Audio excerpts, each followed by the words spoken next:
Binigyan niya ako, ay, bumorder yung Graham. Oh, tanga na. Pag kitatawag sa'yo din ha, sasabihin mo kung anong rate mo. Oo, sige. Tapos, Mama ID ko yun.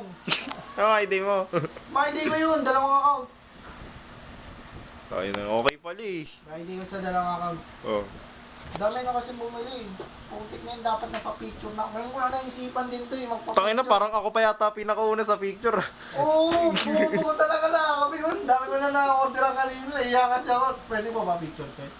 Hindi, sabihin mo proof of delivery po, ma'am. Picture ako kayo. Parang Shopee. Iyakat siya ako eh. Mukha Galingan mo diyan ah. Oo, kagalingan ko lagi para sa inyo.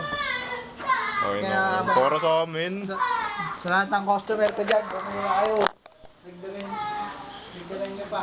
Ano masabi mo kayo na? Ang pangit ang kinuha mong course. Yung course, Di ko, wala namang pera dyan eh. yung course mo, tanga, mahirap makakuha ng trabaho dyan.